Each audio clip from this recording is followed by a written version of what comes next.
दोस्तों good night.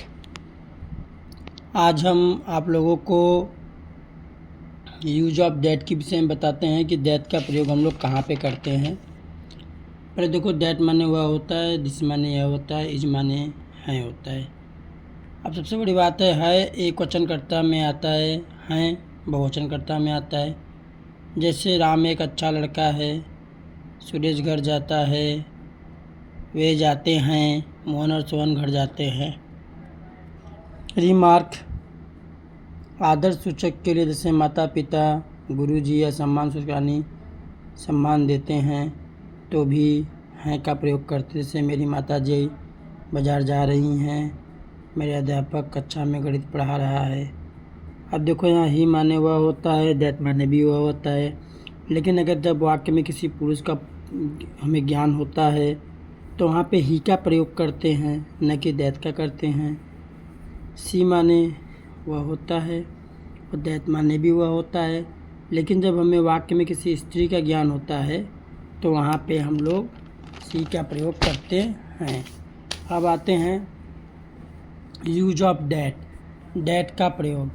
That का अर्थ वह होता है दूर के एक वस्तु के लिए करते हैं। वह एक किताब है, दैट इज ए बुक। या कह सकते हैं वह एक कलम है, दैट इज ए पेन। वह एक बाल है, दैट इज ए बॉल। जब वाक्यों में मुझे पता चले कि कर्ता दूर है तो वहाँ पर भी दैट का प्रयोग करते हैं। वह मेरा घर है, दैट इज माई हाउस। वह मेरा कार है, दैट इज माई कार। वह मेरा कलम है, दैट इज माई पेन। वह मेरा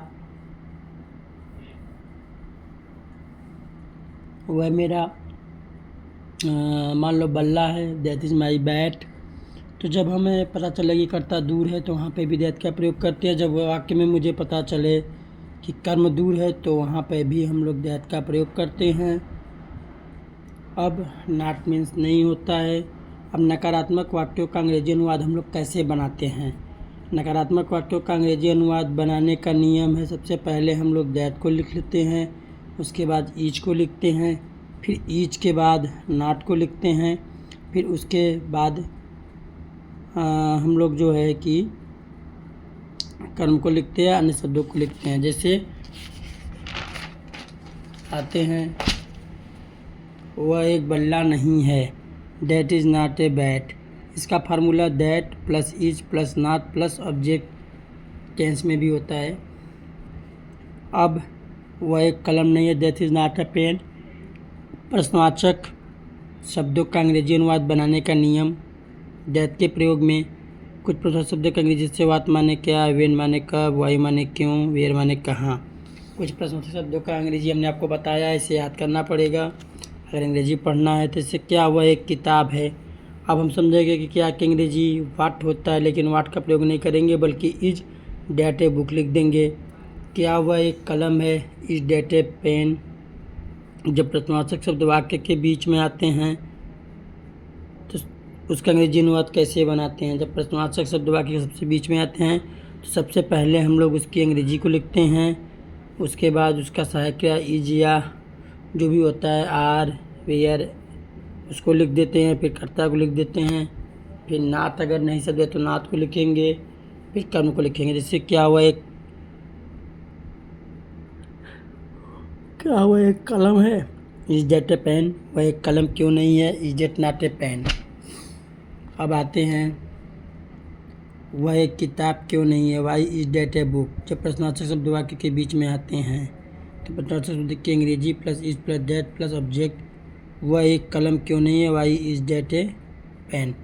दोस्तों आप लोगों ने देखा होगा कि बताते वक्त हमने 2 बार जमा ही दिया, यानी रात को 12 बजे मैंने इस वीडियो को अपलोड किया हूँ। और मुझे बहुत उम्मीद है कि आप लोग मेरे चैनल को सब्सक्राइब, शेयर और लाइक ज़रूर करेंगे, जिससे मेरा मनोबल बढ़ेगा और मैं अच्छा से अच्छा English grammar, political science, geography, history, math कुछ ना कुछ डालता रहूँगा जो कि आपको नॉलेज की बातें होंगी।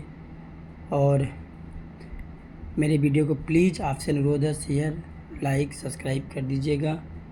और दोस्तों किसी भी चीज़ की या कोई क्वेश्चन या किसी क्वेश्चन से कोई प्रॉब्लम हो तो आप मुझसे कनेक्ट कर सकते हैं कमेंट बॉक्स में। थैंक यू दोस्तों।